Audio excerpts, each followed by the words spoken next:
चलो आज फ्लूइड अपन रिवाइज करते हैं, ठीक है। फ्लूइड मैकेनिक्स मतलब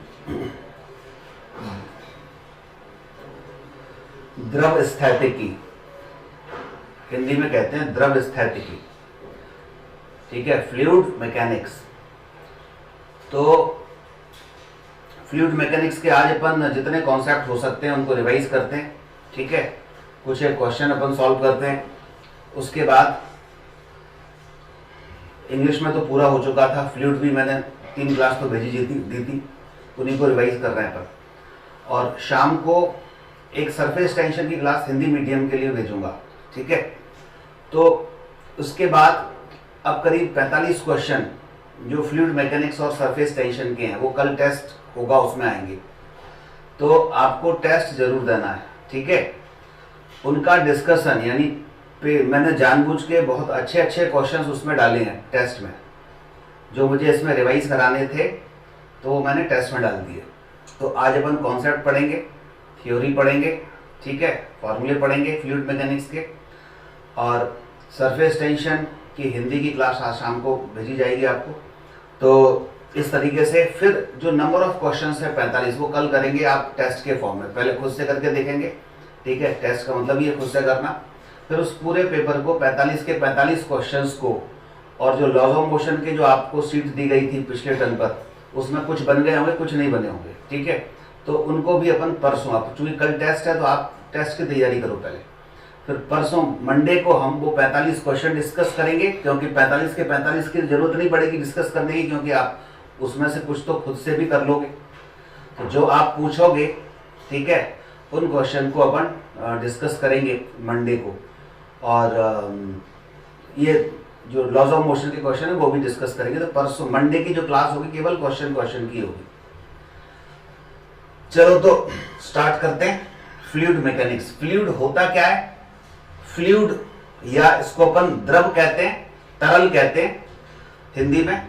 तो हिंदी में आपको दिख रहा है तरल या फ्लूइड, जो फ्लो हो सकता है, जो बह सकता हो उसको तरल कहते हैं। जो बह नहीं सकता उसको अपन फ्लूइड नहीं कहते या तरल नहीं कहते। हवा बह सकती है तो फ्लूइड है, ठीक है। पानी बह सकता है तो ये भी फ्लूइड है, ये भी तरल है। जो बह सकता हो वो तरल है। तो फ्लूइड की डेफिनेशन क्या हो गई? जो बह सकता है वो तरल है, ठीक है। और अगर फ्लूइड बहता है, तरल बहता है, तो किस कारण से बहता है? जैसे करंट बहती है, धारा बहती है, तो क्यों बहती है? पोटेंशियल में डिफरेंस के कारण। किसी वायर में दो जगह पर विभव में अगर अंतर है तो हाई पोटेंशियल से लो पोटेंशियल की तरफ जो कन्वेंशनल करंट है वो बहती है। ऐसे ही द्रव भी प्रेशर डिफरेंस के कारण बहता है, दाब में अंतर के कारण बहता है। एक नली है ऐसी, मान लीजिए ये मेरे पास कोई एक नली है, और इस नली में पानी भरा हुआ है, कोई तरल भरा हुआ है। तो इधर का प्रेशर और इधर का प्रेशर अगर बराबर है तो फिर पानी नहीं बह सकता। इस तरल को बहाने के लिए इधर का प्रेशर बड़ा होना चाहिए इधर से, तो फिर high pressure to low pressure जो वाटर है या तरल है या फ्लूइड है वो बह जाएगा। ये डेफिनेशन होती है फ्लूइड की। तो फ्लूइड किसके कारण बहता है? दाबांतर के कारण बहता है। फ्लो किसके कारण होता है? सिंपल बात है, प्रेशर डिफरेंस के कारण। अब ये आखिर प्रेशर होता क्या है? तो प्रेशर सबको पता है कि यूनिट एरिया पर जितना फोर्स लगता है उसको क्या बोलते हैं? प्रेशर, ठीक है। इकाई क्षेत्रफल पर जितना ऊपर से बल लगता है उसको क्या बोलते हो? दाब कहते हो, प्रेशर कहते हो। यूनिट होती है न्यूटन पर मीटर स्क्वायर या पास्कल, ठीक है। जब द्रव या तरल स्थिर होता है, रेस्ट में होता है, जैसे किसी जगह पर पानी भरा हुआ है या किसी कंटेनर में पानी भरा हुआ है, तो जो पानी है ऊपर, जो तरल है वो नीचे जितना प्रेशर एक्सर्ट करता है उसको हम स्टैटिक प्रेशर कहते हैं। स्टैटिक यानी स्थैतिक दाब, यानी तरल कैसा था, फ्लूइड कैसा था, रेस्ट में था, तब वो प्रेशर नीचे डाल रहा है, तो वो स्थैतिक प्रेशर है, यानी स्टैटिक प्रेशर है। ठीक है। Pressure due to fluid column, ये बहुत इंपॉर्टेंट है। ये यहां पर हमने एक कंटेनर में कोई भी लिक्विड भर दिया जिसका घनत्व कितना है, रो है, डेंसिटी कितनी है, रो है, ये इसका एरिया है और ये h हाइट तक भरा हुआ है। तो ये नीचे कितना प्रेशर लगाएगा, ये कितना प्रेशर नीचे लगाएगा, लिक्विड या तरल या इसको कहते हैं फ्लूइड, कितना प्रेशर लगेगा, उसको बोलते हैं गॉज प्रेशर या gauge pressure, GAUGE, gas pressure. कैसे निकालोगे, निकालना बड़ा आसान है, देखिएगा P इक्वल टू क्या होता है, प्रेशर इक्वल टू, यहां से आप देखें फोर्स अपॉन एरिया। तो एरिया तो चेंज हो नहीं रहा है, यहां पर एरिया तो यही है जो इसका बर्तन का एरिया है। फोर्स की अगर बात करें तो फोर्स नीचे कौन लगा रहा है, ये लिक्विड,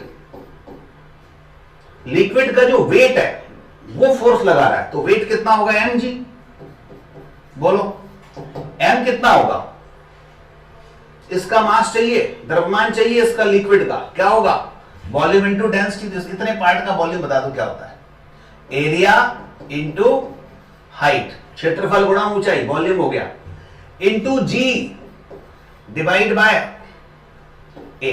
ठीक है, और ये मास इंटू डेंसिटी था, तो रो तो लिख ही देंगे, a से ये कट गया तो आप देखोगे प्रेशर इक्वल टू आ गया h रो g। इसी को बोलते हैं gauge pressure, gauge pressure, gauge दाब, गेज प्रेशर।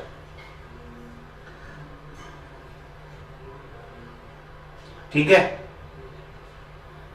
अब आपसे कोई पूछे कि इस जगह पर कुल प्रेशर कितना है, टोटल P' मान लेते हैं, टोटल प्रेशर है कितना, तो एक तो ये जो लिक्विड है ये प्रेशर लगा रहा है और साथ साथ एटमॉस्फेयर है, एटमॉस्फेयर में ऊपर पूरे में एक एयर भरी हुई है, तो एयर भी तो फ्लूइड है, तो वो भी तो प्रेशर लगाएगा। तो पूरी अर्थ पर जहां जहां पर एटमॉस्फेयर है सब जगह पर एक प्रेशर कॉमन है, P0, P0, जिसको अपन कहते हैं क्या, atmospheric pressure, P0, atmospheric pressure. Hindi में क्या कहते हैं, वायु दाब। इसको P0 से डिनोट करते हैं। ये होता ही है, जब कभी भी हम कहीं पर प्रेशर की बात करेंगे तो इसको तो ले ही लेना, ये तो कॉमन है, होगा ही उस जगह पर। ठीक है। और ये जो निकलता है इसके लिए फार्मूला वही है, H रो G से निकलता है। अगर हम वाटर कॉलम से निकालें, मतलब एक नली ले लें, उसमें पानी भर दें, तो वो नली में पानी कितनी जगह पर कितनी हाइट पर बैलेंस हो जाएगा, उससे पता चल जाता है कि यहां पर क्या, कितना वायुमंडलीय दाब है, कितना एटमॉस्फेरिक प्रेशर है। उसी नली में मरकरी ले लें, मर्क्यूरी, पारा ले लें, तो पारा कितनी हाइट पर बैलेंस हो रहा है एटमॉस्फेरिक प्रेशर के कारण, तो हम समझ लेंगे कि यहां पर इतना एटमॉस्फेरिक प्रेशर है। तो पारा कितने पे होता है, 17.6, ये होता है क्या, नहीं, 76 सेंटीमीटर, 76 सेंटीमीटर ऑफ Hg। तो कितना होता है, 76 सेंटीमीटर ऑफ Hg। इसका मतलब क्या है, इसका मतलब क्या है, 76 सेंटीमीटर ऑफ Hg का मतलब क्या है कि अगर एक नली में हम एक मीटर की नली है 100 सेंटीमीटर की, उसमें हम मरकरी भर दें और उसको नीचे कंटेनर है उसमें भी मरकरी भरा हुआ है और उसको उल्टा छोड़ दें ऐसे, तो मरकरी नीचे आएगा, लेकिन वो जो और मरकरी भरा है वो नीचे से ऊपर प्रेशर वो लगाएगा ऊपर की तरफ, तो बैलेंस हो जाएगा कि नहीं। वो ऊपर से नली में नीचे आ रहा है, ये इधर से प्रेशर ऊपर लग रहा है, ठीक है, फोर्स लग रहा है, तो दोनों जब बैलेंस हो जाएंगे तो कितनी हाइट पर बैलेंस हुए, वो हाइट कितनी होती है, 76 सेंटीमीटर। तो नली में उस ट्यूब के अंदर अपन क्या भर रहे हैं उसके बेसिस पे वो ये अलग अलग हाइट आती है। मरकरी भर रहे हैं तो 76 आती है, और कोई लिक्विड भर दो तो अलग अलग आएगी। ठीक है, तो ये वैसे होता है 10 टू द पावर 5, मैं यहां की वैल्यू नहीं ले रहा, 1.13 होता है वैसे, वो तो बनी हो गया लगभग, न्यूटन पर मीटर स्क्वायर। ठीक है, तो ये वायुमंडलीय दाब होता है। अब आ जाओ, ठीक है, मिटा दूं।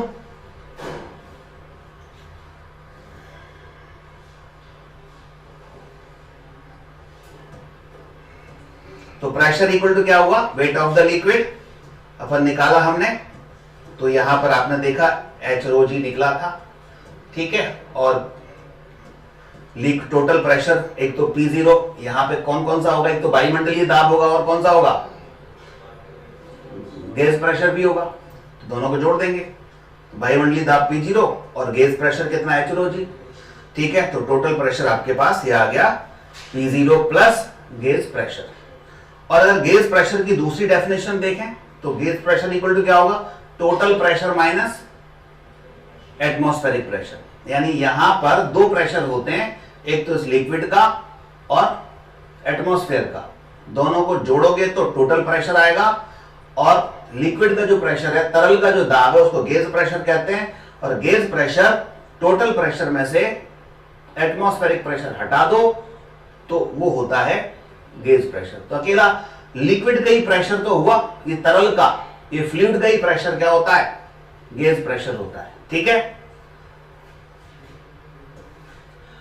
अब पास्कल लॉ क्या कहते हैं, पास्कल का नियम, पास्कल ये कहते हैं कि अगर किसी बर्तन में या किसी क्लोज उसमें कोई भी लिक्विड भरा हुआ है और उसमें किसी जगह पर हम प्रेशर दें, फोर्स लगा के किसी भी जगह पर प्रेशर में चेंज करें या प्रेशर लगाएं उस पर, तो प्रेशर उस पूरे लिक्विड में हर जगह पर, हर पॉइंट पर बराबर उतना ही ट्रांसमिट हो जाता है, उतना ही ट्रांसमिट हो जाता है। ठीक है, जैसे एक बर्तन भरा हुआ है, ध्यान देना, ये आपके पास एक बर्तन भरा हुआ है, इसमें मैंने ऊपर से प्रेशर लगाया, F इक्वल टू फोर्स से P equal to F upon A, जो भी प्रेशर इस पर लगा दिया, पानी भरा हुआ है, तो ये प्रेशर हर पॉइंट पर इतना इतना बढ़ जाएगा। यानी पहले तो इस पूरे पे यहां पे कितना था, लिक्विड के हिसाब से गॉस प्रेशर भी होगा और क्या होगा, एटमॉस्फेरिक प्रेशर भी होगा सब जगह पे, लेकिन हमने ऊपर से थोड़ा प्रेशर और बढ़ा दिया। मान लीजिए अगर मैं 1 2 3 4 5 6 7 8 9 10 11, ये 11 पॉइंट की बात करूं, तो हर पॉइंट पर पहले अलग अलग प्रेशर था, बस जो सेम लेवल पे थे उनका प्रेशर सेम होगा। क्यों, क्योंकि इस जगह पर इतने लिक्विड का प्रेशर और एटमॉस्फेयर का प्रेशर यही तो है, तो इस लिक्विड हर लेयर पर कैसा होगा, सेम होगा। इस लेयर पर जो भी पॉइंट होंगे सब पे सेम होगा, लेयर बदल नीचे आ गई तो प्रेशर बढ़ जाएगा क्योंकि लिक्विड की हाइट बढ़ गई। समझ आई बात। अब मैं क्या कर रहा हूं, ऊपर से मान लीजिए मैं P डैश प्रेशर एक्स्ट्रा यहां लगा रहा हूं, तो वो P डैश आर्किमिडीज कहते हैं हर पॉइंट पर बढ़ जाएगा, जिस पॉइंट पर जितना पहले था उसमें कितना बढ़ोतरी हो जाएगी P डैश की। ऐसा नहीं है कि यहां पर कम होगी, यहां पर ज्यादा होगी, यहां पर सबसे ज्यादा होगी, क्योंकि यहां सब यही तो लगाया है हमने फोर्स।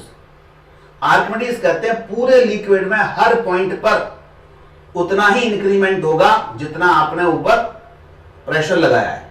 ठीक है, तो एक जैसे मान लीजिए एक बैलून है, वाटर भरा हुआ है, और इसमें हमने इधर से ये छोटे छोटे होल कर दिए बहुत सारे, और अब इसको स्क्वीज किया, दबाया, तो क्या होगा, ये जितने होल हैं इनमें से वाटर बाहर निकलेगा, तो वाटर निकलने की स्पीड हर होल से सेम होगी। ऐसा नहीं है कि यहां पे अपन दबा रहे हैं तो इधर से वाटर ज्यादा निकलेगा, हर होल से वाटर निकलने की स्पीड सेम होगी। यह भी आर्किमिडीज प्रिंसिपल को प्रूफ करता है कि आप अगर प्रेशर कहीं पर भी लगाओ, इवन जो है एक उंगली से यहां पर प्रेशर लगाओ, तब भी सारे होल से वाटर बाहर निकलने की स्पीड सेम होगी। तो इससे क्या प्रूफ हुआ कि आपने कहीं पर भी पूरे लिक्विड में कहीं पर भी अगर थोड़ा सा भी प्रेशर इंक्रीज किया है वो पूरा प्रेशर जितना इंक्रीज हुआ है हर पॉइंट पर इंक्रीज होगा अकेले उस जगह पे नहीं। ठीक है, ये है आर्किमिडीज प्रिंसिपल। समझ आ गई बात? सॉरी, ये है पास्कल लॉ, आर्किमिडीज नहीं, ये था पास्कल लॉ, आर्किमिडीज आगे आएगा। अब ठीक है, तो वही बताया मैंने कि प्रेशर अगर लगाओगे तो वो हर जगह पर कैसा हो जाएगा, सेम हो जाएगा। जैसे कि एग्जांपल यही लेते हैं, इसको स्क्वीज करो तो हर पॉइंट से, हर होल से वाटर निकलने की जो स्पीड है वो कैसी होगी, सेम होगी। ठीक है, चलिए अब ये कुछ लॉ है प्रेशर के, fluid law of pressure due to liquid.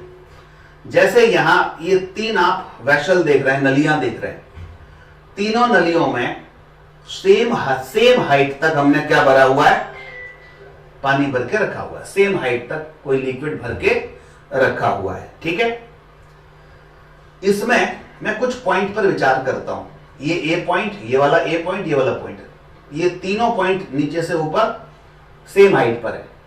ठीक है, तीनों में सेम डेंसिटी का लिक्विड भरा है, रो रो रो, या तीनों में पानी भर दिया। अब हम ये चेक करना चाहते हैं कि इस ए पॉइंट पर कितना प्रेशर होगा। ठीक है, तो ए पॉइंट पर एक तो एच हाइट का लिक्विड भरा है, तो वो बेस प्रेशर हो गई, प्लस यहां पर और क्या होगा, एटमॉस्फेरिक प्रेशर, तो कितना हुआ, पी नॉट प्लस एच रो जी।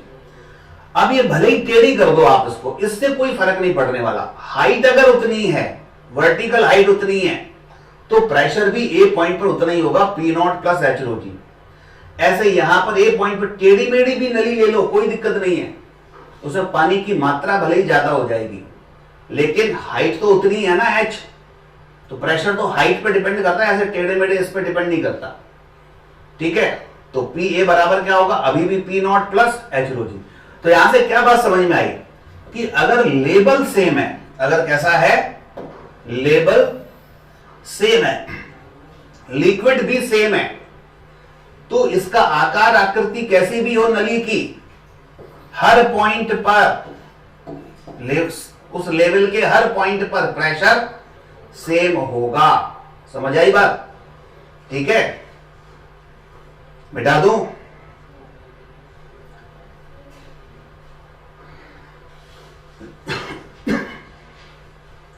तो आप तो पूरा लिखने की जरूरत नहीं है, शुद्ध हिंदी में लिख लो कि सेम लेवल मतलब सेम प्रेशर, लेवल सेम तो प्रेशर भी सेम।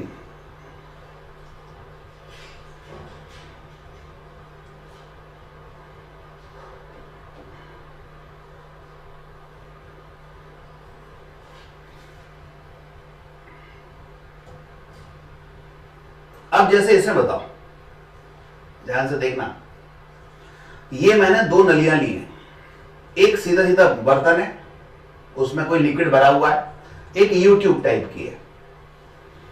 इसमें जो पानी भरा हुआ है उसमें ए बी सी पॉइंट पर प्रेशर कैसे होंगे, सेम, क्योंकि लेवल सेम है, लिक्विड सेम है हर पॉइंट पर, तो लिक्विड अगर सेम है तो प्रेशर भी सेम होगा और लेवल सेम होना चाहिए। इस पे आ जाओ, इसमें सेम लिक्विड भरा है यहां से यहां तक, जब लिक्विड सेम भरा है तो ए और बी का लेवल कैसा है, सेम है, तो ए का प्रेशर बी के प्रेशर के बराबर होगा। सी और डी का लेवल कैसा है, सेम है, तो सी का प्रेशर डी के प्रेशर के बराबर होगा। ठीक है,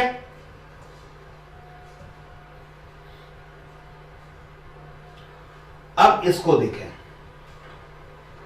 इसको भले ही आप नोट कर लेना अगर आपके पास नहीं लिखा हो पहले से। तो देखो, ये यहां पर एक यूट्यूब है, एक यूट्यूब यहां पर है। इस यूट्यूब में हम देख रहे हैं H1 हाइट तक ρ1 डेंसिटी का लिक्विड भरा है, H1 ऊंचाई तक ρ1 घनत्व का एक लिक्विड भरा हुआ है।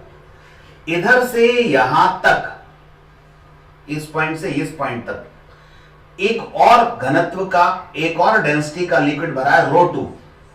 उसके बाद ऊपर ρ3 डेंसिटी का लिक्विड भरा है। कितने भरे, 3 लिक्विड भरे हैं इसमें एक ही में, और तीनों एक दूसरे से मिक्स नहीं हो रहे, ठीक है, ऐसे भरे हुए हैं, तीनों की डिस्टेंस अलग अलग है, ये H1 की है, ये H2 का है, ये H3 का है। अब हम प्रेशर देखते हैं इस A पॉइंट पर और B पॉइंट पर। अब A पॉइंट का प्रेशर क्या B पॉइंट के प्रेशर के बराबर होगा, ये अपने को चेक करना है। A पॉइंट का प्रेशर क्या B पॉइंट के प्रेशर के बराबर होगा? बिल्कुल होगा, क्योंकि देख तो नीचे से ऊपर सेम हाइट पर है और सेम लिक्विड में है। प्रेशर कहां सेम होता है? Level same plus liquid same. Liquid अलग अलग, भले ही लेवल सेम हो, प्रेशर डिफरेंट हो जाएगा। प्रेशर सेम के लिए क्या कंडीशन है? लिक्विड सेम, लेवल सेम, ठीक। तो ए पॉइंट पर जो लिक्विड है वही लिक्विड बी पॉइंट पर भी है, क्योंकि हम देख रहे हैं ये जो नीचे से ही ऊपर आ रहा है, रो2 डेंसिटी का लिक्विड ए पॉइंट पर है तो रो2 डेंसिटी का ही लिक्विड बी पॉइंट पर है। नीचे से लेवल देखें अगर अपन दोनों का सेम है तो ए पॉइंट का प्रेशर बी पॉइंट के बराबर हो जाएगा। लेकिन अगर अपन चेक करें कि ए पर आखिर कितना प्रेशर होगा, निकालना है अपने को पीए, ए पॉइंट का प्रेशर, तो प्रेशर नीचे से नहीं, ऊपर की जो हाइट होती है उससे देखते हैं, इतने लिक्विड का प्रेशर निकालना है। तो ए पॉइंट पर जरा बताओ, एक तो होगा किसका प्रेशर? एटमॉस्फेरिक तो हमेशा ही होगा, प्लस ए पॉइंट के ऊपर ये आप देख रहे हैं H2 हाइट का लिक्विड भरा है, कितनी डेंसिटी का? रो2 का, तो क्या होगा? H रो2 जी, प्लस ऊपर आ जाओ, ये भी H1 हाइट का और रो1 का भरा है, तो कितना हो जाएगा? H1 रो1 जी। तो ए पॉइंट का प्रेशर होगा P0 प्लस H2 रो2 जी प्लस H1 रो1 जी। अब मैं आपसे कहूं बी पॉइंट का प्रेशर कितना है, जरा बताओ, सोच के बताओ जल्दी से। बी के ऊपर तो H3 है, रो3 है, तो P0 तो हो गई प्लस H3 रो3 जी। और हमें अभी कॉन्सेप्ट पता है कि ए और बी का लेवल सेम है, ए और बी का लिक्विड सेम है, तो ये दोनों बराबर होंगे, तो हम इन दोनों को बराबर कर सकते हैं। जैसे इन दोनों को बराबर करोगे, P0 कट गया, ये जी भी कट गया, तो वैसे अपन लिख दें रो2 H2 रो2 जी प्लस H1 रो1 जी बराबर H3 रो3 जी। यही आ रहा है। अब आपको कोई सिचुएशन दे सकते हैं एग्जाम में, नीट 2017 में इस यूट्यूब का क्वेश्चन पूछा भी गया था, वो भी करवाऊंगा अभी, तो इसी कॉन्सेप्ट से होगा, ठीक है। दो जगह के प्रेशर बराबर करके कभी वो रो2 पूछ लेंगे, कभी रो1 पूछ लेंगे, कभी H1 पूछ लेंगे, H2 पूछ लेंगे, H3 पूछ लेंगे, ये सब कुछ दे देंगे, ठीक है। तो ये हमने यहां पर लगा लिया। अब दूसरे पार्ट में आ जाओ, इस वाले में वही है एज इट इज, केवल एग्जाम्पल दूसरा लिया है। यहां देखो, इसमें हमने केवल दो लिक्विड भरे, एक तो रो1 डेंसिटी का H1 तक, और इधर से ये पूरे में भरा है कितनी डेंसिटी का? रो2 डेंसिटी का। अब इसमें हम तीन पेयर लेते हैं, एक तो ये PQ, एक AB और एक CD। चेक करते हैं किस पेयर में प्रेशर बराबर है, किस पेयर में प्रेशर बराबर नहीं है। C और D पर बताओ जरा, क्या प्रेशर बराबर होंगे? होंगे। क्यों? क्योंकि लेवल सेम और लिक्विड भी सेम। A और B पर बताओ, लेवल सेम, लिक्विड भी सेम। लेकिन P और Q पे देखें तो केवल लेवल सेम है, लिक्विड सेम नहीं है, तो फिर प्रेशर अलग अलग होंगे। P का प्रेशर Q के बराबर नहीं होगा। समझ आ गई बात? मिटा दूं?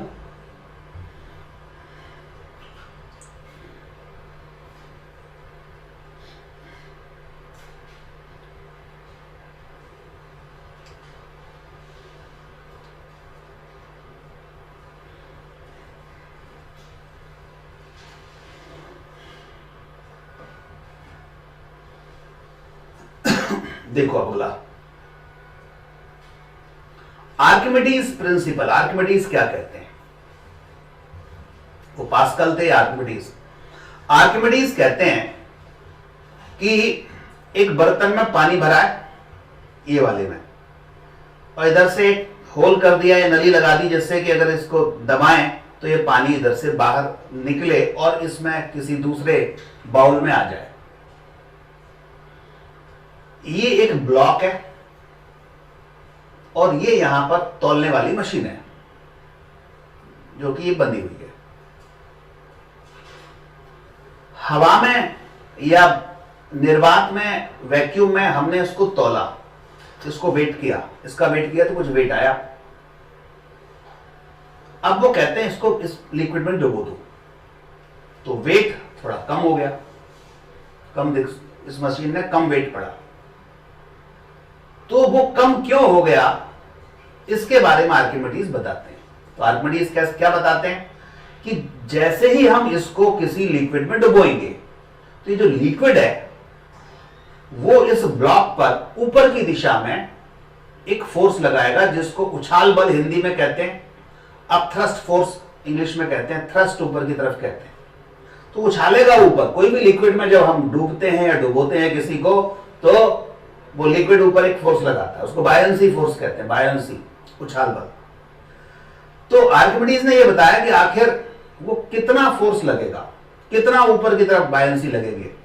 तो उन्होंने कहा कि जैसे ही इसको हम अगर इसमें डुबोएंगे तो जितना इसका वॉल्यूम है, जितना इसका आयतन है, ये आयतन, इस आयतन के बराबर पानी बाहर निकल जाएगा। जितना वॉल्यूम होगा उतना ही पानी बाहर निकलेगा। बस समझ में आई। तो इसको आर्किमिडीज कहते हैं कि इसने वाटर को या लिक्विड को डिस्प्लेस किया, विस्थापित किया। तो पहली बात तो ये ध्यान रखनी है, आर्किमिडीज प्रिंसिपल में किसी को डुबोगे तो कितना वाटर या कितना लिक्विड को विस्थापित करेगा, जितना उसका खुद का वॉल्यूम है। यानी वस्तु का आयतन और विस्थापित हुए पानी का आयतन या द्रव का आयतन बराबर होता है, दोनों बराबर लेने। ठीक है। अब ये पानी इसमें बाउल में आ गया, उस बाउल में जो वाटर आया उसको भी तौल दिया कि कितने किलोग्राम आया। ठीक है। तो जितने किलोग्राम आया उसमें जी से मल्टीप्लाई कर दो तो उसका भार आ गया, वेट आ गया। और वेट तो क्या होता है, फोर्स होता है। तो इतना ही फोर्स ये इसके ऊपर लगाएगा। तो सिंपल सा नियम उन्होंने बना लिया, ये छोटा सा प्रयोग करके घर पे, कि कोई भी ऑब्जेक्ट को, कोई भी वस्तु को जब हम लिक्विड में डुबोते हैं तो अपने आयतन, अपने वॉल्यूम के बराबर वाटर डिस्प्लेस करेगा या लिक्विड डिस्प्लेस करेगा, और उस लिक्विड का जितना वेट होगा, भार होगा, उस भार के बराबर ही ऊपर उतना ही फोर्स लगाएगा, उतना ही बल लगाएगा। इसी को क्या कहते हैं, आर्किमिडीज प्रिंसिपल। ठीक है, समझ आ गई बात।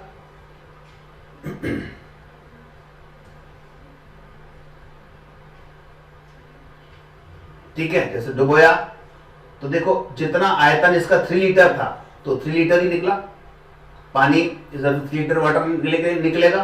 3 लीटर वाटर को क्या कर लो, तौल लो। ठीक है। अब आ जाओ अपेरेंट वेट कितना होता है, यानी इसको कहते हैं आभासी भार।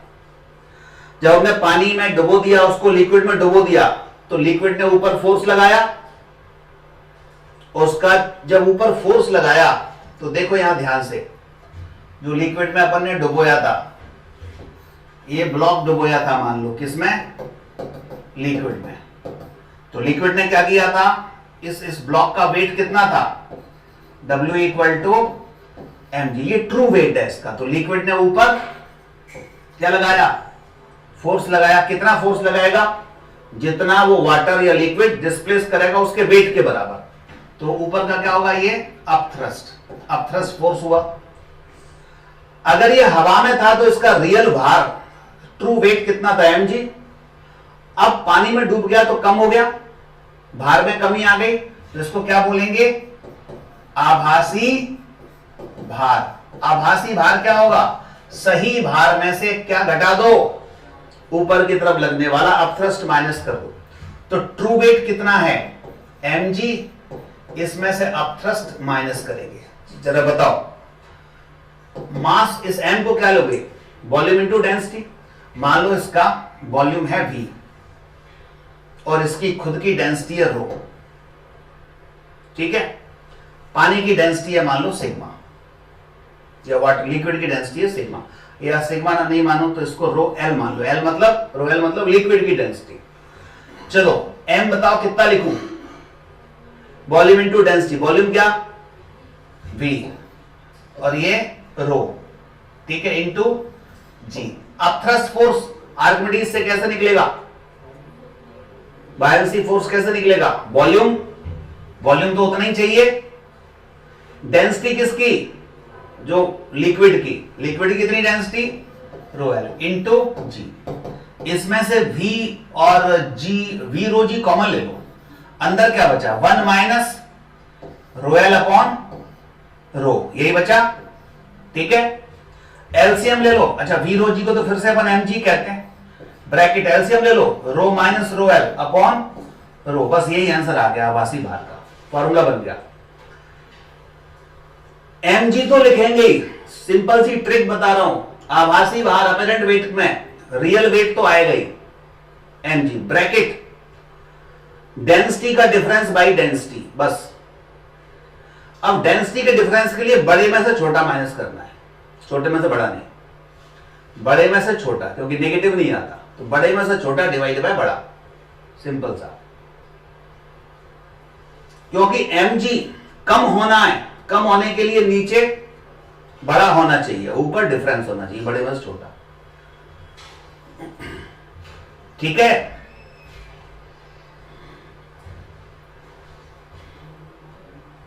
मिटा दूं,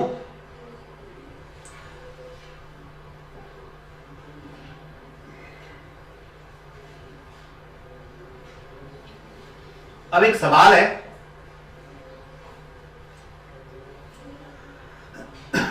इसको आप लिखना चाहो लिख लो, 2-3 सवाल है, और फोटो खींचना चाहो फोटो खींच लो।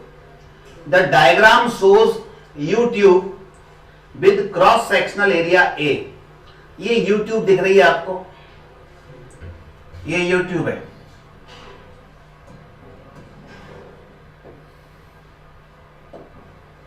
ये आपकी यूट्यूब है, ठीक है।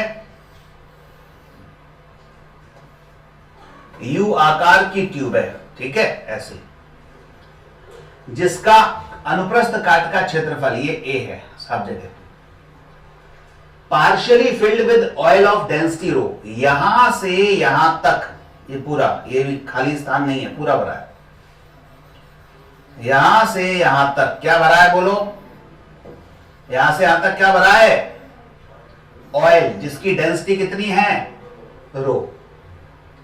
ये एक सॉलिड सिलेंडर है, बेलन है ये काला वाला, विच फिट्स ट्यूब, ये ट्यूब के अंदर फिट हो जाता है, फ्रिक्शन है नहीं है, और ये आसानी से स्लाइड हो सकता है।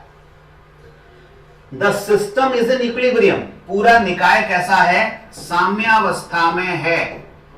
साम्यावस्था में का मतलब होता है ना ये नीचे आ रहा ना ये ऊपर जा रहा, बस सब कुछ रेस्ट में, इक्विलिब्रियम है। तो बताओ इसका वेट कितना है, इसका वेट कितना है ये बताना है, ठीक है। क्या दिमाग लगाओगे, कैसे करोगे, देखो ये लेवल सेम है, YouTube में तो लेवल देखना है बस, और प्रेशर देखना है, सेम लेवल पर सेम प्रेशर, अगर क्या सेम हो, लिक्विड सेम हो, तो इस पॉइंट का प्रेशर P1 मान लूं और इस पॉइंट का प्रेशर P2, कैसा होगा, अलग अलग कि सेम होगा। तो बस यही कॉन्सेप्ट लगाना है, P1 बराबर P2। इधर का तो निकाल नहीं सकते क्योंकि ऊपर तो क्या लिक्विड भरा ही नहीं है, सिलेंडर है। इधर का निकाल सकते हो आप, इधर का कैसे निकालोगे, H रो जी से, H कितना L, L प्लस L कहां दिख रहा है, इस पॉइंट का ओनली L है ना, ऊपर नीचे नहीं देखना, प्रेशर ऊपर के कारण होता है, L और H की जगह L रो जी हो गया, L रो जी। ये P1 आ गया, अच्छा ये P2 है, इधर प्रेशर P2 है। अच्छा सोचो इधर प्रेशर किसके कारण आया होगा, कौन लाया होगा यहां प्रेशर, ये सिलेंडर दबा रहा है इसको, तो सिलेंडर ही तो प्रेशर ला रहा है। क्योंकि सिलेंडर की डेंसिटी नहीं पता, हाइट नहीं पता, इसलिए हम इस फॉर्मूले से नहीं निकाल पा रहे, तो इधर का निकाल लिया, जो इधर का होगा वो इधर का होगा। अब मुझे तो इसका वेट चाहिए, तो वेट तो फोर्स होता है, तो वेट फोर्स इक्वल टू क्या होता है, बोलो, force into pressure into area. तो ये जो एल रो जी निकला है, इसी में एरिया से मल्टीप्लाई कर दो, बस हो गया आंसर। बोलो, कोई समस्या?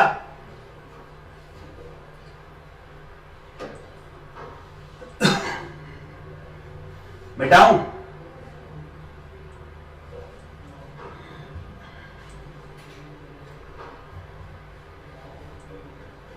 अच्छा बताओ, इस पॉइंट का और इस पॉइंट का प्रेशर सेम होगा क्या? होगा? इस पॉइंट का और इस पॉइंट का प्रेशर सेम होगा क्या? नहीं, लेवल सेम है लेकिन लिक्विड अलग अलग है। अब आपको यहां पर आपने जो एल रो जी लिया है, यहां एटमॉस्फेरिक क्यों नहीं लिया? यहां भी एटमॉस्फेरिक लेना चाहिए, बिल्कुल लेते, लेकिन वो कट जाता ना, बराबर है तो इसलिए कट जाएगा।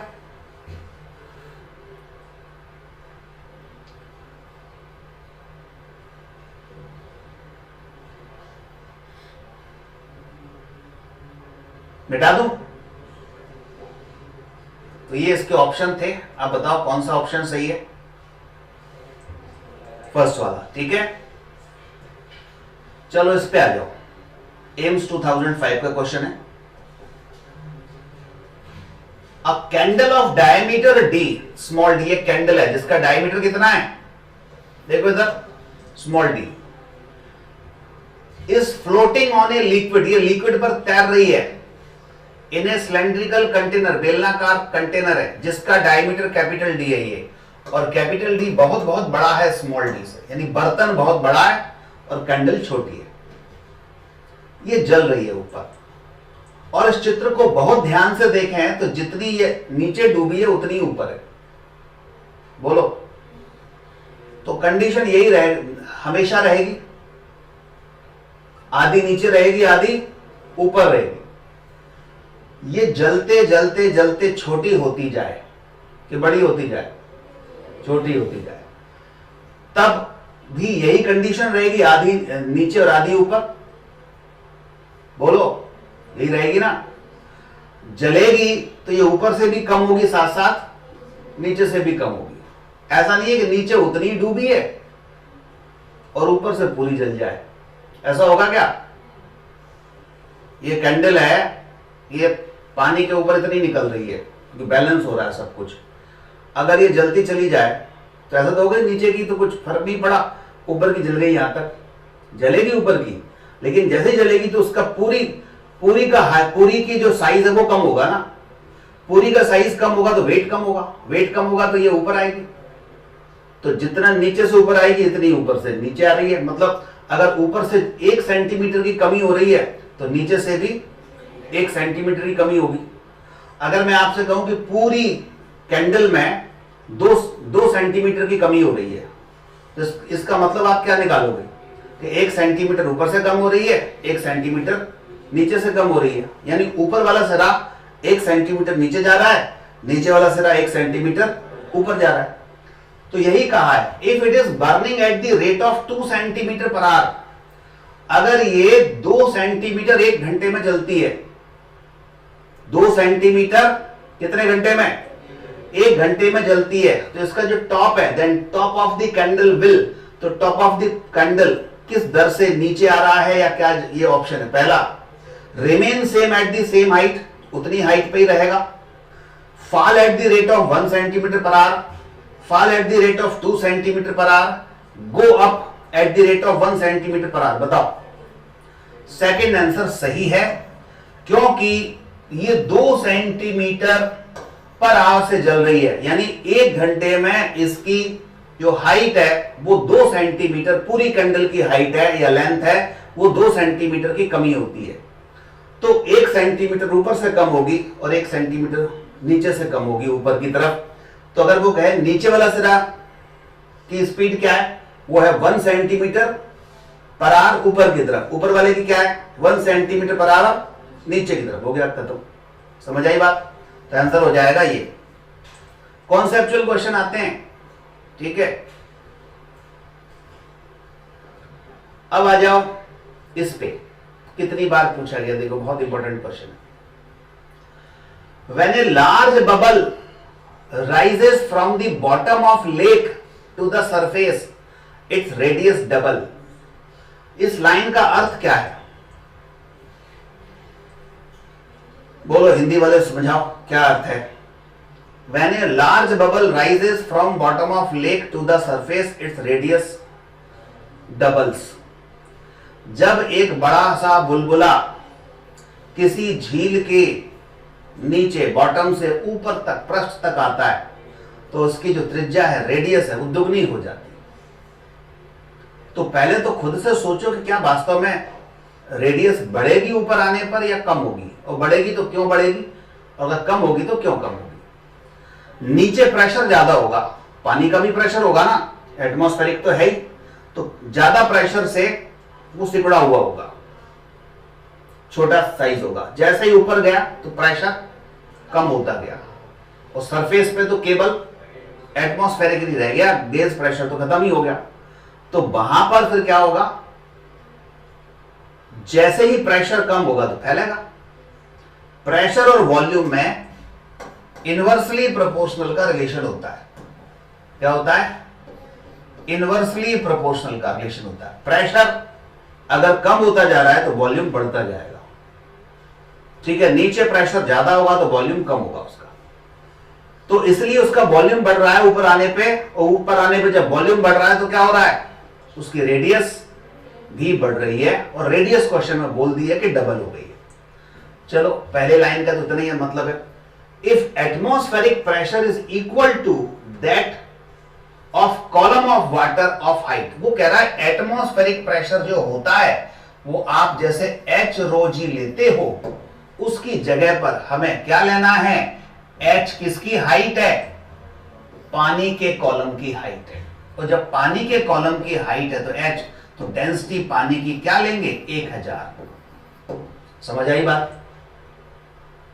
जैसे मर्क्यूरी के केस में 76 सेंटीमीटर लेते, वो कह रहा है हाइट 76 नहीं है, h है, तो यहां h लिख देंगे जरूरत पड़ेगी तो, पानी का घनत्व लिख देंगे इंटू जी। अब वो कहता है तो बताओ डेप्थ ऑफ लेक, उस झील की गहराई कितनी है। तो झील की गहराई निकालने के लिए हम ये कंडीशन ले सकते हैं, जब ये बुलबुला यहां था फिर यहां आ गया तो यहां रेडियस r थी, यहां रेडियस कितनी हो गई, 2r हो गई। जब ये सरफेस पर पहुंचा, ये पानी लिक्विड भरा था, तो एक सिचुएशन ये, एक सिचुएशन ये। कॉन्सेप्ट लगाएं हम ये P इनवर्सली प्रोपोर्शनल क्या V, तो यहां P भी बराबर नहीं आता, तो क्या बन जाएगा P1 V1 बराबर P2 V2। Very good. चलो बताओ, अब आप लोग बताओ, यहां पर मैं P1 इस जगह पे, ये P1 कितना लूं, एटमॉस्फेरिक प्रेशर भी ऐड करना है, यहां कितना लूं बोलो। एक तो एटमॉस्फेरिक प्रेशर प्लस कितनी हाइट है झील की, h मान लेते हैं, तो h झील का घनत्व, पानी घनत्व होगा, लिख लेते हैं h रो जी, ठीक है, ब्रैकेट बंद। ये P1 हो गया। V1 इस वॉल्यूम, इसका वॉल्यूम बोलो, गोले का आयतन 4/3 पाई r क्यूब। आगे आ जाओ इधर, ये P2 है, P2 पर क्या रह गया, P0, ठीक है, केवल एटमॉस्फेरिक प्रेशर रह जाएगा, गैस प्रेशर तो खत्म। प्लस बताओ, कुछ है ही नहीं है, प्लस इंटू 4/3 पाई r क्यूब यानी 2r की पावर 3, ठीक है।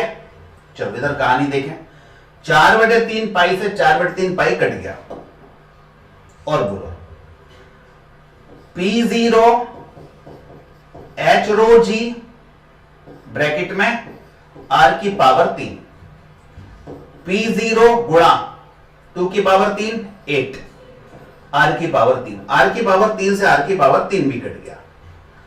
h रो जी, h रो जी, बराबर बोलो 8p0 माइनस p0 कितने हुए 7p0 h रो जी, ये रो किसका डेंसिटी है वाटर की, तो 7p0 क्या लिखोगे h रो 1000 ना लिखोगे, ये भी रो ही है, वो तो मैंने समझाने के लिए बताया था, अगर जरूरत पड़े तो कट ही रहे, यहां तो लिखने की जरूरत नहीं है, रोजी से रोजी कट गया, ठीक है।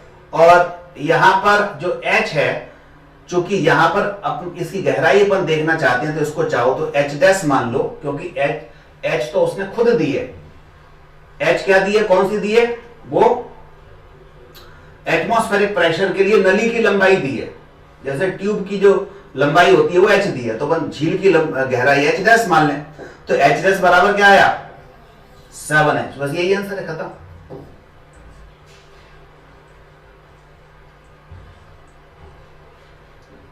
ये समझ में आ रहा है, ये h और ये h बराबर नहीं है, ये h तो झील का है, उसके लिए h डैश मान लिया, और ये h वो कह रहा है वायुमंडलीय दाब है, वायुमंडलीय दाब जैसे 76 सेंटीमीटर मरकरी के केस में होता है, तो वो कह रहा है पानी के केस में h है, तो वो h अलग है, ये h अलग है।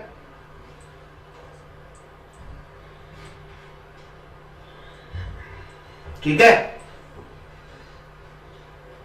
देखो कितने सन छपे हुए हैं, इतनी बार आया, और भी बार बार आया है, वो जगह नहीं थी तो छाप नहीं पाए, जितना बड़ा क्वेश्चन है उतने ही सन छप जाते। मिटा दूं,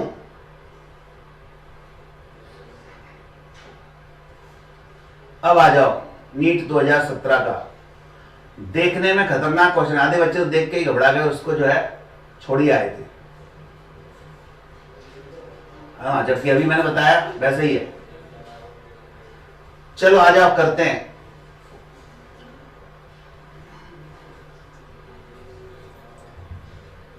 A U tube with both ends, पहले एक लाइन समझते हैं फिर क्वेश्चन सॉल्व करते हैं।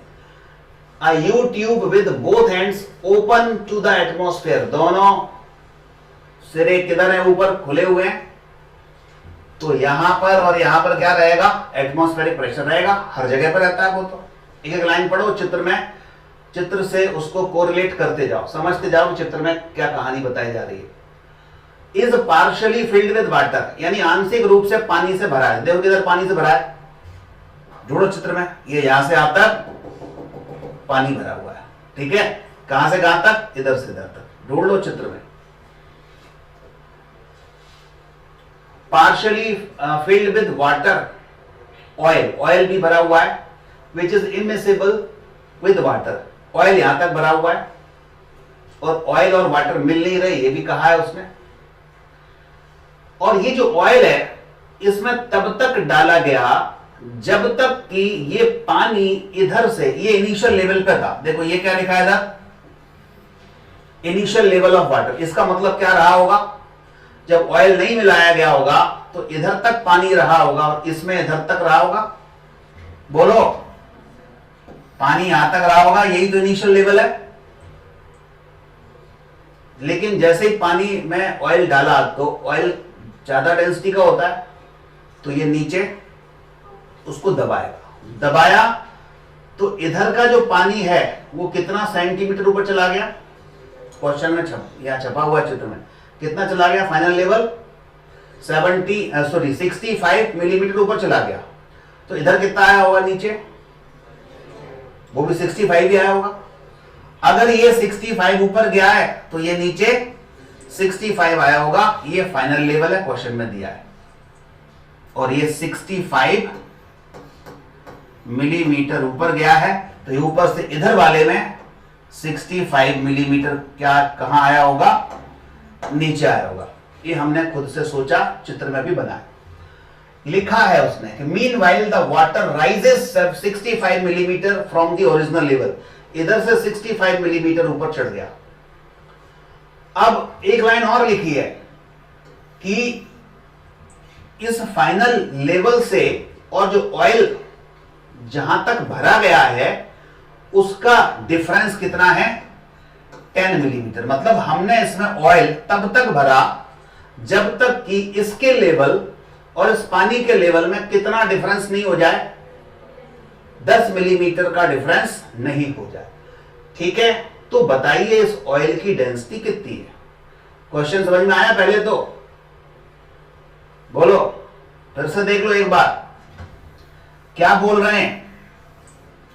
इसमें भरा था पहले केवल इस लेवल तक पानी और कुछ नहीं था, ऊपर से ऑयल डालते गए तो ऑयल ने पानी को दबाना शुरू किया, तो ये वाला सिरा ऊपर आना शुरू हुआ, और ऑयल डाला तो ये और ऊपर आया, ये इधर से नीचे दबता शुरू हुआ, दबता गया, और इनिशियल लेवल से फाइनली ये यहां 65 मिलीमीटर ई तक आ गया पानी, बस फिर छोड़ दिया। तो इस पानी के लेवल को 65 मिलीमीटर तक लाने के लिए इसमें यहां तक ऑयल भरना पड़ा। फिर देखा हमने कि ऑयल का जो हाइट है या डेप्थ है और इधर से जो फाइनल वाटर लेवल की डेप्थ है उसमें जो डिफरेंस है कितने का है, 10 मिलीमीटर का है। ये प्रश्न में ही दिया हुआ है। इतनी सी बात कह के वो कहता है बताओ इस ऑयल की डेंसिटी क्या है। 928 बिल्कुल सही आंसर है। ठीक है, कॉन्सेप्ट वही लगा देंगे, कौन सा वाला, सेम लेवल पे सेम प्रेशर, सेम लेवल पे सेम प्रेशर लगा दो। बताओ बी पे प्रेशर और सी पर प्रेशर सेम होगा, बी पर प्रेशर कितना होगा, अगर आपसे पूछें बी पे प्रेशर इतनी हाइट का कहेगा प्रेशर वाटर का, हाँ ये ऑयल का, सॉरी, और ये तो पूरे में ऑयल भरा है, तो अपन तो सीधे यहां, अब तो फाइनल कंडीशन तो ये हो गई ना, ऑयल भरा है पूरे में। तो अब हम अच्छा कौन सा लेवल देखें, उसके लिए सिंपल सा तरीका है, जो इंटरफेस होता है ना वो लेवल देखो। इंटरफेस मतलब यहां से यहां तक पूरे में क्या भरा है, ऑयल। उसके बाद मीडियम चेंज कहां से हो रहा है, इधर से, तो जिधर से मीडियम चेंज हो रहा है उसका प्रेशर देखना है और उसके सामने प्रेशर। ठीक है, इसको बोलते हैं इंटरफेस, यानी जहां से मीडियम चेंज हो रहा है उस पॉइंट का प्रेशर बराबर सामने। तो हम कंडीशन क्या लगाएंगे, बी है ना, ये तो बी का प्रेशर बराबर बोलो सी का प्रेशर, यही है। अब आप बता दो जरा बी का प्रेशर क्या होगा, कितनी हाइट हो गई, यहां से यहां तक मिलाओ जरा, यहां से यहां तक 65 130 प्लस 10 140 मिलीमीटर। ठीक है, मिलीमीटर में ध्यान देना, रो तो निकालना है into g plus P naught, हो गई पी नॉट, हालांकि दोनों तरफ होगा तो काट ही देंगे, जरूरत नहीं पड़ेगी। सी पर आ जाओ, सी पर प्रेशर 65 130 तक की चाहिए ना, ये वाला क्या भरा है, पानी, पानी घनत्व 1000, ठीक है, इनटू जी। अब इधर पी नॉट है तो इधर पी नॉट लिखना मत भूलना, नहीं तो फिर ये दिक्कत देगा, पता चला कटा ही नहीं तो कुछ और आंसर आ गया। दोनों तरफ पी नॉट तो हो गई ना, अब सॉल्व कर लो, हो गया आंसर, रो इक्वल टू जी से जी भी कटी रहे, 130 गुणा 1000 बटे 140। बताओ क्या आ रहा है, 928, यही आंसर है। ठीक है,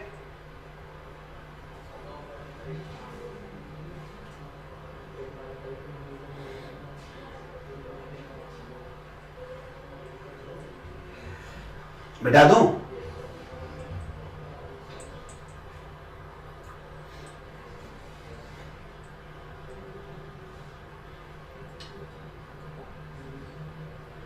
विस्कोसिटी, इसको बोलते हैं हिंदी में श्यानता।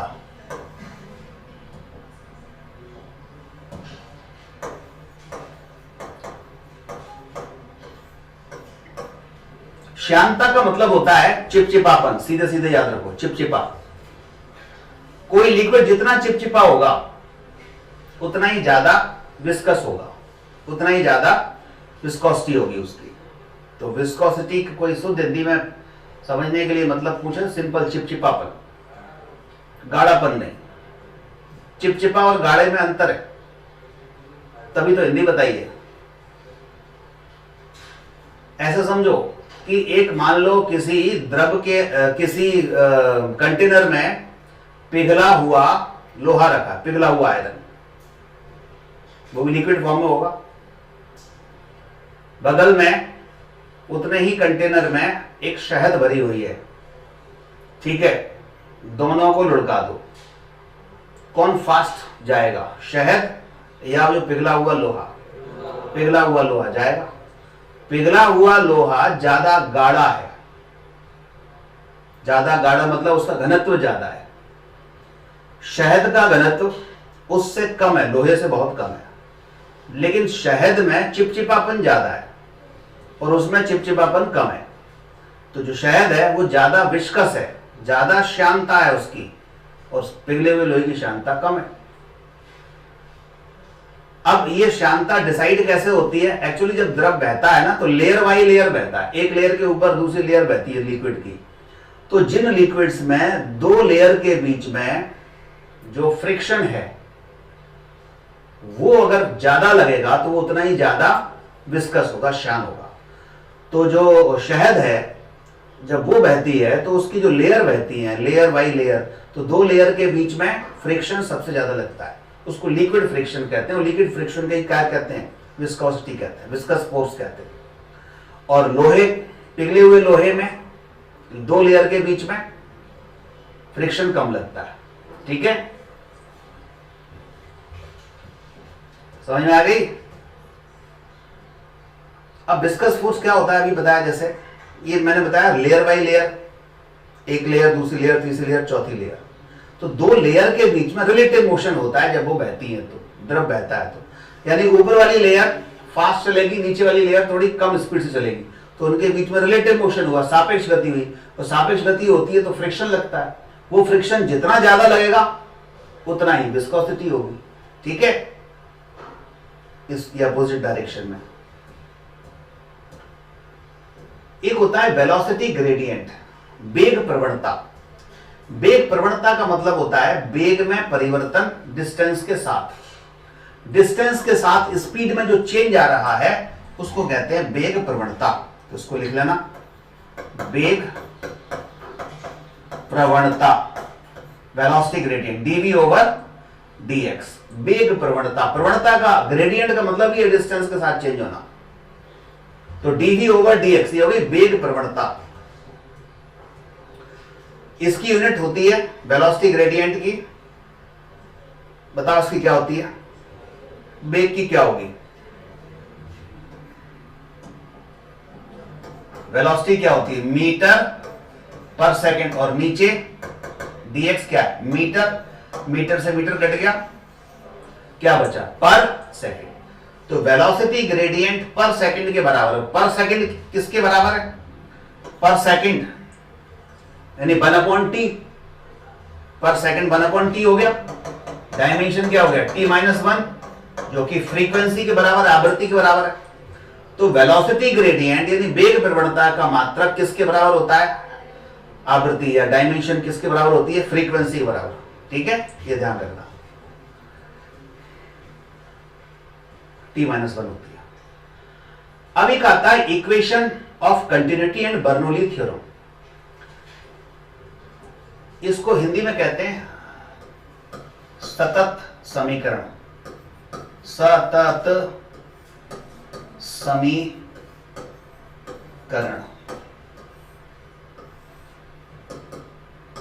सतत मतलब कंटिन्यूअस, बहते जाना। प्रिंसिपल ऑफ कंटिन्यूटी ये कहता है कि जैसे ये मान लीजिए कोई नली है और उस नली में पानी बह रहा है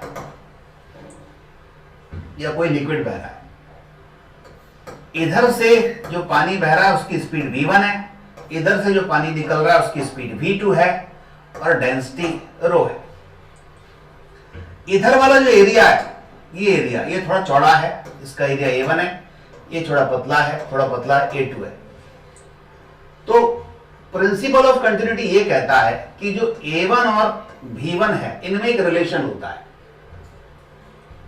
एक लंबी सी नली है, जैसे सिंचाई वगैरह करते हैं, आगे से पकड़े हुए सिंचाई कर रहे हैं, अपन ऐसे दीवारों पर इधर गार्डनिंग कर रहे हैं, और उस नली को आगे से पिचका लो थोड़ा, तो पानी की स्पीड बढ़ जाएगी। बोलो क्यों, कैसे बढ़ाई आपने पानी की स्पीड, कैसे कंट्रोल करी? एरिया कम करके। तो एरिया कम करते हैं तो पानी की स्पीड बढ़ गई, एरिया बढ़ा दो तो पानी की स्पीड कम हो गई। मतलब एरिया और स्पीड में कोई रिलेशन है ना? क्या रिलेशन है? इनवर्सली प्रोपोर्शनल का। यही प्रिंसिपल ऑफ कंटिन्यूटी है, यानी V इनवर्सली प्रोपोर्शनल एरिया। तो क्या बन गया? AB इक्वल टू कॉन्स्टेंट, यानी A1 V1 बराबर क्या हो गया? A2 V2। बस खत्म हो गया कहानी। प्रिंसिपल ऑफ कंटिन्यूटी इतनी है। A1 V1 बराबर क्या? A2 V2। ठीक है, सतत समीकरण इतना ही है। A1 V1 बराबर A2 V2। मिटाऊं? चलो आगे बढ़ते हैं। बर्नौली महाराज क्या कहते हैं? बर्नौली ये कहते हैं कि कोई भी लिक्विड जब बहता है, कोई भी तरल जब बहता है, फ्लूइड बहता है, तो उसमें तीन तरह की एनर्जी होती है। एक होती है प्रेशर एनर्जी। अभी तक हम दो तरह की एनर्जी पढ़ रहे थे, काइनेटिक प्लस पोटेंशियल। तो काइनेटिक पोटेंशियल तो होती है, साथ साथ चूंकि उसमें एक प्रेशर भी तो होता है लिक्विड में, तो एक नई एनर्जी और आ जाती है जिसको कहते हैं प्रेशर एनर्जी। तो कंजर्वेशन ऑफ एनर्जी से एनर्जी तो कांस्टेंट होती है। तो कोई लिक्विड जब बहता है ना, तो जितनी उसके पास एनर्जी है टोटल, वो कांस्टेंट रहेगी। तो इसी से उन्होंने एक नियम बना लिया कि यूनिट वॉल्यूम के लिए, इकाई आयतन के लिए, अब पूरे लिक्विड को तो मापेंगे नहीं अपन, तो मापने के लिए एक सैंपल चाहिए होता है, तो यूनिट वॉल्यूम ले लिया उसका, पूरे लिक्विड का। तो यूनिट वॉल्यूम के लिए जो प्रेशर एनर्जी है, जो काइनेटिक एनर्जी है, और यहां पोटेंशियल कर लो, और जो पोटेंशियल एनर्जी है, इन तीनों का सम कैसा रहता है? कांस्टेंट रहता है। तीन ही एनर्जी है, तो तीनों का सम कैसा रहेगा? हमेशा कांस्टेंट रहेगा। यूनिट वॉल्यूम के लिए दाब ऊर्जा, यूनिट वॉल्यूम के लिए गतिज ऊर्जा, और यूनिट वॉल्यूम के लिए प्रेशर ऊर्जा, सॉरी पोटेंशियल एनर्जी, स्थितिज ऊर्जा, ये क्या होती है? कांस्टेंट रहती है। जब द्रव बहेगा तो ये तीनों आपस में चेंज होते रहेंगे, लेकिन पूरी ओवरऑल कांस्टेंट रहेगी। मतलब अगर मान लो एक बढ़ रही है तो दूसरे को फिर उतना कम होना पड़ेगा, तभी तो कांस्टेंट बन पाएगी। ठीक है, तो यहां से एक बात समझ में आई कि अगर सरफेस सेम है, सेम सरफेस पर कोई लिक्विड बह रहा है, तो इसका मतलब ये पोटेंशियल एनर्जी तो सेम ही रहेगी। पोटेंशियल एनर्जी तो हाइट पर डिपेंड करती है। बोलो, हाइट सेम है तो पोटेंशियल एनर्जी सेम। अब किसी तरीके से अचानक काइनेटिक एनर्जी बढ़ जाए लिक्विड की, तो उस जगह का क्या हो गया होगा? प्रेशर एनर्जी कम हो गई होगी। या अगर प्रेशर किसी तरीके से हम कम कर दें तो वहां की काइनेटिक एनर्जी अचानक से बढ़ जाएगी। ठीक है, और इसके कई प्रैक्टिकल एग्जांपल है। जैसे मकान की जो छतें होती हैं, अगर टीन की बनी हुई हैं और एकदम आंधी तूफान आ जाए, तो मकान के नीचे भी हवा है, मकान के अंदर भी हवा है, और छत के नीचे भी हवा है, छत के ऊपर भी हवा है। ऊपर वाली हवा बहने लगी, बहुत तेजी से बहने लगी, आंधी तूफान आया तो ऊपर की जो हवा है, हवा बही तो क्या बढ़ा? वेग बढ़ा, स्पीड बढ़ी, स्पीड बढ़ी तो क्या बढ़ा? काइनेटिक एनर्जी बढ़ी। काइनेटिक एनर्जी बढ़ी तो वहां का छत के ऊपर क्या कम हो जाएगा? प्रेशर कम हो जाएगा। प्रेशर कम हुआ, नीचे तो एयर रेस्ट में ही है लगभग, तो यहां प्रेशर उतना ही है जितना पहले था। तो मकान के अंदर टीन के नीचे प्रेशर ज्यादा है, पहले दोनों जगह सेम था, लेकिन ऊपर अचानक क्या कहानी हो गई? तूफान आया तो ऊपर स्पीड बढ़ गई, स्पीड बढ़ गई तो प्रेशर वहां कम हो गया, और छत के नीचे प्रेशर ज्यादा है, बढ़ा नहीं, उतना ही है, मतलब बढ़ नहीं गया, उतना ही था, लेकिन वो ऊपर वाला कम हो गया तो कंपैरेटिवली नीचे ज्यादा होगा, ऊपर कम होगा। और अब जो फ्लूइड बहता है वो कहां से कहां बहता है, high pressure to low pressure. तो नीचे जो हवा है वो ऊपर की तरफ कम प्रेशर की तरफ भागेगी, और हवा में इतनी ताकत होती है कि इतने बड़े बड़े हवाई जहाज को उड़ा देती है। तो छत क्या चीज है ना। आप सोचेगा अरे इतनी हवा से हवाई छत उड़ जाएगी क्या? ऊपर अगर तूफान आएगा तो छत उड़ेगी, पक्की बात है, क्योंकि नीचे इतनी हवा भरी है कि वो ऊपर जाएगी कम प्रेशर की तरफ, और वो उसको भी, छत को भी ले जाएगी। और एग्जाम्पल है, आप प्लेटफॉर्म पे खड़े हुए हैं, सामने से ट्रेन आ रही है और बगल से गुजर गई हाई स्पीड से, तो आपको अपनी तरफ ऐसे खींच लेगी, इसलिए वहां दूर खड़े होना चाहिए।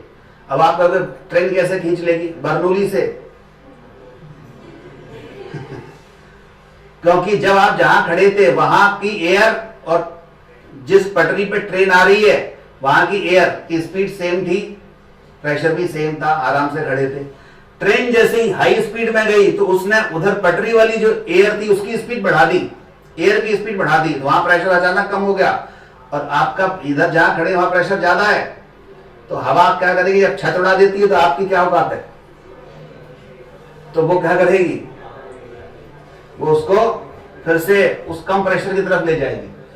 तो बहुत सारे सिद्धांत हैं इसके प्रैक्टिकली। जैसे जो हाईवे होता है ना, हाईवे पर जो दो वॉल्वो बस चलती हैं तो उनको पैरेलल हाई स्पीड में चलने नहीं दिया जाता, या ड्राइवर कभी अनाड़ी होते हैं तो पैरेलल चलाते हैं तो आगे जाके वो मिल जाती है तो एक्सीडेंट हो जाता है। तो उनको सिखाया जाता है कभी भी आप अगर समांतर चल रहे हो, पैरेलल चल रहे हो, दूर दूर चलो, ठीक है, या थोड़ा गैप बना के चलो। ऐसे नहीं कि पैरेलल ऐसे ही ये वाली बस ये वाली बस आप रेस लगा रहे हैं, तो उसमें क्या दिक्कत आएगी कि दोनों बसों के बीच में जो एयर है उसकी स्पीड बढ़ गई, एयर की स्पीड बढ़ी तो दोनों बसों के बीच में एयर का प्रेशर कम और इधर प्रेशर ज्यादा, तो हवाई जहाज को उड़ा देती है हवा, तो ये बसों को भी चिपका देगी आगे जाके। तो ड्राइवर कितनी भी कोशिश करे दोनों चिपक जाएंगे आगे। तो ऐसे बहुत सारे एग्जाम्पल हैं बर्नौली थ्योरम के। तो अब फार्मूले पर आ जाओ। Bernoulli principle, pressure energy per unit volume, ये होता है प्रेशर के बराबर।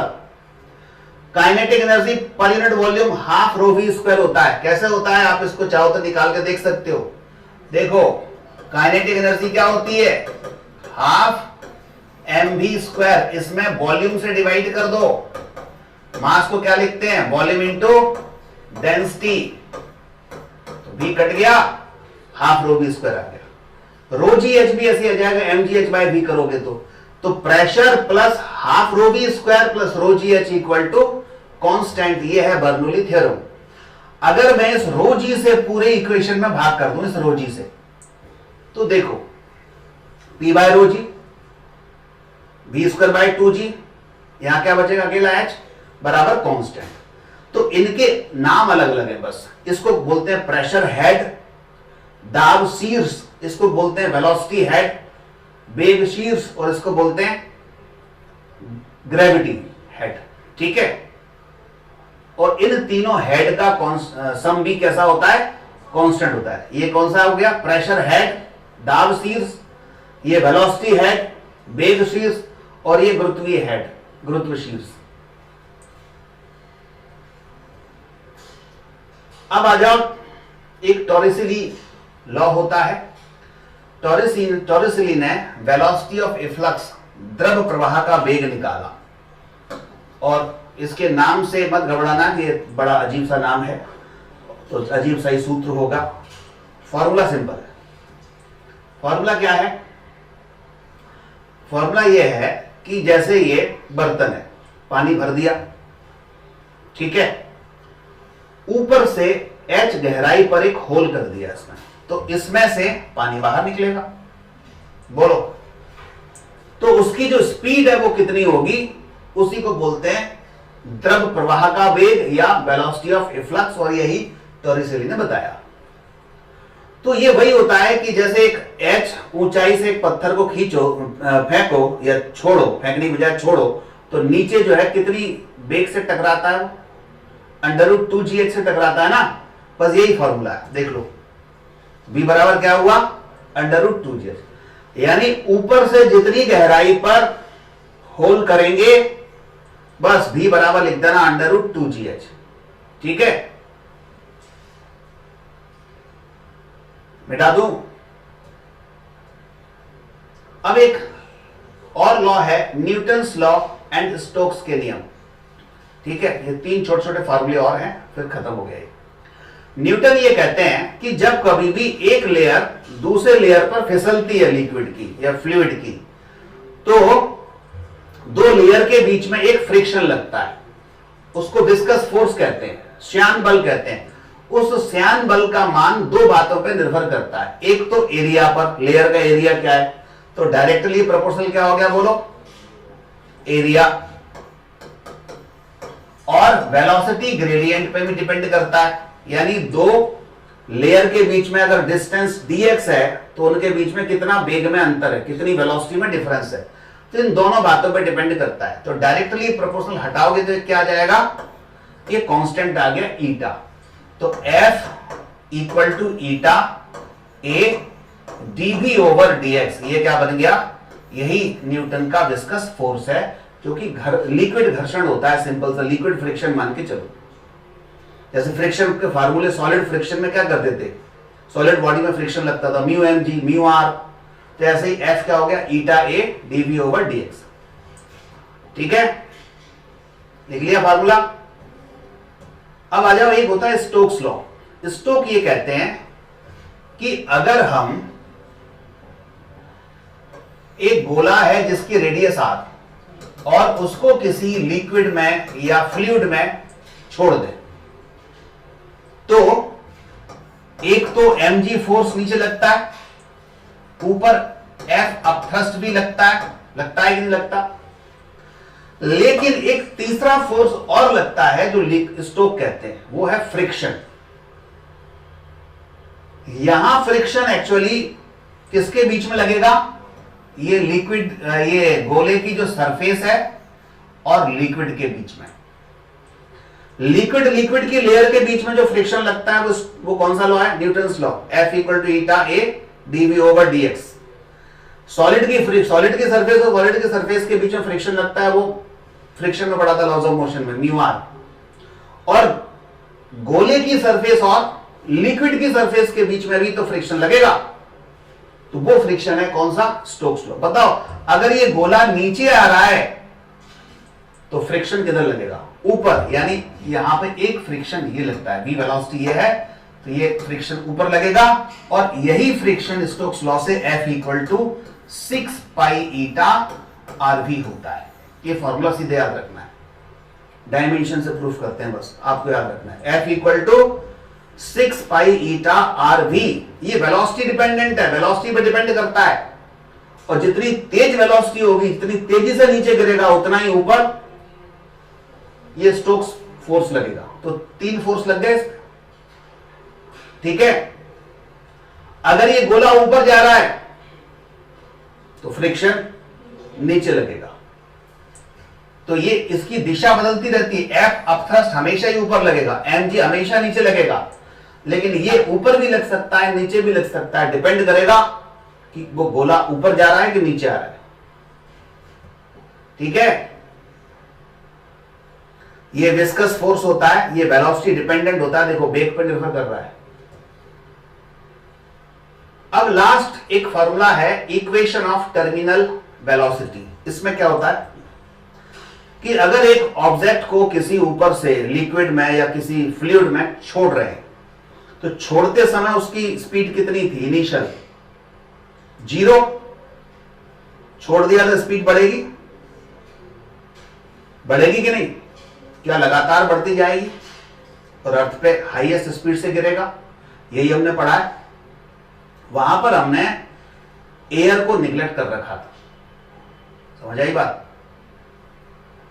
कंटिन्यूअस स्पीड इसलिए बढ़ रही थी कि एयर की बात ही नहीं करी थी हमने वहां, लेकिन जैसे ही छोड़ेंगे ना तो एयर क्या है, फ्लूइड है, तो ये एक तो mg नीचे लग रहा है, ऊपर की तरफ एयर क्या लगाएगी, अपथ्रस्ट भी लगाएगी, और वो जो गोला है वो नीचे आ रहा है, वस्तु जो फेंकी है, तो इसलिए स्टोक्स लॉ से विस्कस फोर्स भी ऊपर लगेगा।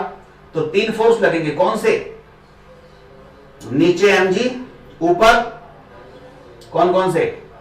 अपथ्रस्ट और विस्कस, ये वाला वो इसके पहले पढ़ा था स्टोक्स लॉ से। शुरुआत में क्या होता है, वेट ज्यादा होता है, mg ज्यादा है, और ऊपर लगने वाले बल तो वेलोसिटी डिपेंडेंट है। जैसे ही छोड़ रहे थे अपन, तो उस समय बताओ विस्कस फोर्स लगेगा क्या छोड़ते समय?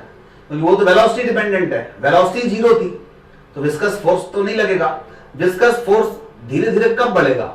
जब वो धीरे धीरे नीचे आएगी, उसकी स्पीड बढ़ती जाएगी, तो विस्कस फोर्स ऊपर बढ़ता जाएगा, उसकी वैल्यू बढ़ती जाएगी। लेकिन छोड़ते ही 2 चीजें तो लगी रही हैं, एक mg और ऊपर अपथ्रस्ट, ये तो लगी रही है। शुरुआत में क्या नहीं लग रहा? विस्कस फोर्स नहीं लग रहा, केवल mg नीचे लग रहा है और ऊपर अपथ्रस्ट लग रहा है। तो कौन, दोनों में से कौन ज्यादा होगा? mg। तो mg करंट नीचे आएगी, स्पीड बढ़ेगी, स्पीड बढ़ेगी तो कौन बढ़ेगा? विस्कस फोर्स बढ़ेगा। तो ऊपर की दिशा में एक फोर्स और लगने लगेगा जो कि बढ़ता हुआ होगा, ये और नीचे आ रहा है, ये विस्कस फोर्स और बढ़ रहा है। एक कंडीशन ऐसी आ जाती है नीचे आते आते कि ऊपर की तरफ लगने वाला विस्कस प्लस ऊपर की तरफ लगने वाला अपथ्रस्ट, दोनों का जोड़ किसके बराबर हो जाता है? mg के बराबर हो जाता है। जैसे ही mg के बराबर हुआ ऊपर से नीचे गिरते समय बीच रास्ते में, वैसे ही नेट फोर्स इस पर 0 हो गया। अब नेट फोर्स 0 हो गया, तो अब नेट फोर्स 0 हो गया तो फोर्स ही नहीं लग रहा, तो स्पीड को कौन बढ़ाएगा? कोई नहीं। तो जितनी स्पीड बढ़नी थी बढ़ गई। इसके बाद अब वो स्पीड कांस्टेंट हो जाती है, और उस कांस्टेंट स्पीड से वो ब्लॉक या वो गोला नीचे गिरता है। उसी कांस्टेंट स्पीड को क्या कहते हैं? टर्मिनल स्पीड या सीमांत वेग कहते हैं। क्या कहते हैं? सीमांत वेग। और उसका फॉर्मूला अपने को याद रखना है, वो फॉर्मूला है, देखो ये तो मैंने जो कहानी है समझाई थी, बताया, ये है, पैराबोला बनेगा। समझ आई बात? क्योंकि वो r² है, इधर v है,